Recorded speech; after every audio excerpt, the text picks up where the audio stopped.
Mga kada, nakaka-proud po ang isang fresh grad na may Asperger syndrome, isang neurodevelopmental disorder na nagtapos ng cum laude. Kung sino po siya, let's watch this. Hello mga kada, my name is John Andrew Bastian, a fresh graduate of BS Biology, major in Biotechnology, cum laude in West Visayas State University. I was diagnosed with Asperger's when I was roughly 4 years old, when my mother speculated that I'm quite different compared sa ibang children, from speech delays to solitary flake. Congratulations sa'yo! At mga kada, kasama po natin this morning ang isang psychologist and chief director ng Abundo Psychological Clinic, si Miss Michelle Ann Abundo. Good morning po, Miss Michelle. Good morning, Miss Tia. Welcome. Oo. Kanina po napakinggan natin ang story ni John Andrew Bastian. Siya po'y pasyente ninyo? Hindi po. Parang na-meet nyo lang siya. Isa po siyang cum laude graduate with Asperger syndrome. At bago po natin sagutin ang kanyang mga katanungan, or meron siyang mga tanong para sa iyo ma'am. Yes, Kaya pag-usapan po muna natin kung ano po itong Asperger syndrome. What is it all about? Okay. Basically po, yung Asperger's or Asperger syndrome na tinatawag, it's part of the neurodevelopmental disorder. So when we say neurodevelopmental po, so yung growth and development ng brain, so kasama siya. So before, hiwalay po siya sa autism spectrum disorder Pero ngayong, since 2013 and in the DSM-5, so under na po ng autism spectrum disorder si Asperger's.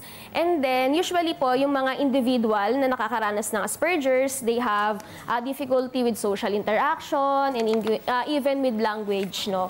So yun naman, not totally language delay, pero yung language nila is very enhanced compared with those na may autism spectrum disorder.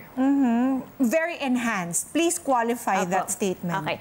Very enhanced meaning to say yung vocabulary po nila, sobrang lalim. Or minsan, no, they have difficulty understanding social cues. Kunwari, galit ka na or nakangiti ka, hindi nila totally naiintindihan yung mga ganong social cues or mga behavioral cues na pinapakita ng person na kausap nila.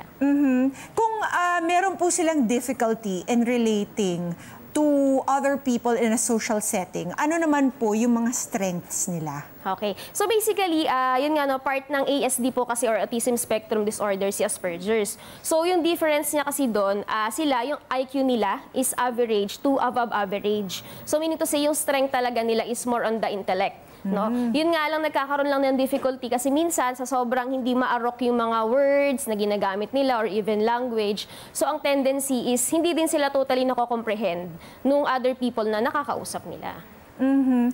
We're doing this segment para mas maunawaan ng ating mga kada, ang iba nating kada na marahil ay hindi katulad nila. It doesn't necessarily mean that there is something wrong with them. They just relate to the world and relate to others in their own way and in a different way. Something that's very unique to them.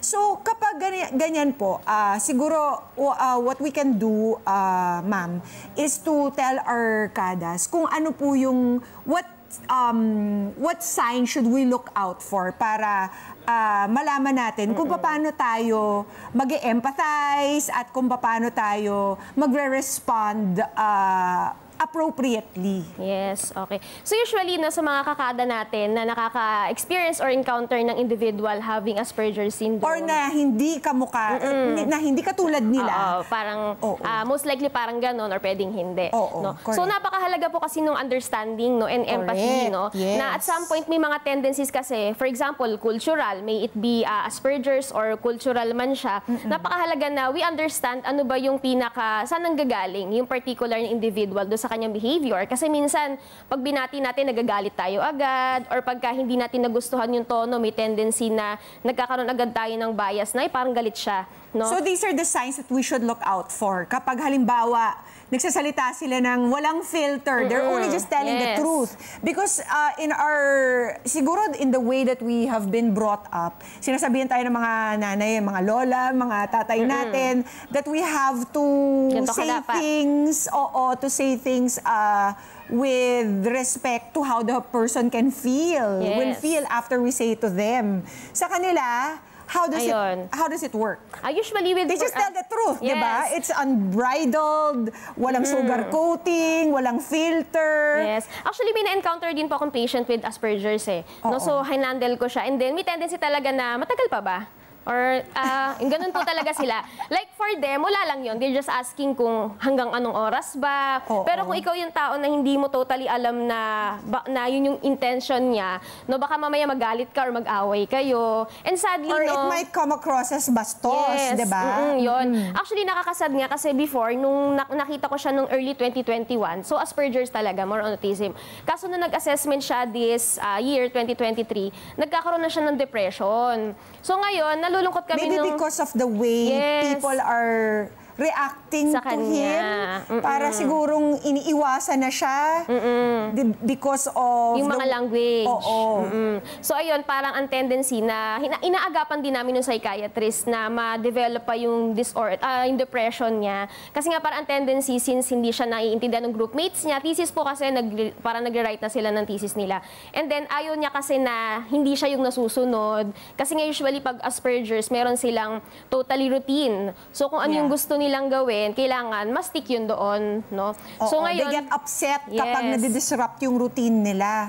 Oo. And then ang tendency, yung mga groupmates niya, parang ayaw na siyang sundin, parang dinidiscriminate na siya. So ng tendency doon sa individual, nakaka-develop na siya ng symptoms ng depression. So kaya kapag ka ganun yung mga cases, usually kailangan ng medication, pero depende naman po sa severity. So kaya kailangan din talaga sa individual, especially sa mga kakada natin kung nakaka-encounter sila ng ganon, we should empathize din, no? And also to know, no, to validate their feelings, no, para malaman din ng tao na ito yung mga bagay na kailangan niyang i-develop kasi baka mamaya hindi din aware yung isang individual na too much na pala yung nasasabi niya. Kasi ang sakit ng ating society sometimes, we want everybody to be the same. Yes. Diba? Gusto natin parang, dapat lahat tayo ganito mag-behave. At kung hindi tayo ganyan mag-behave, i-exclude Discriminate natin na. sila or we'll put them on the sidelines. And dapat inclusive, di ba? Yes. At dapat i-embrace natin ang diversity ng lahat, hindi po ba? Mga Kanet 25, this is Pia Guanyo Mago. For more Kada Umaga updates, please click the subscribe button and follow us on Net25 social media pages at Net25TV and at Net25 Entertainment Facebook page. See you guys. Bye!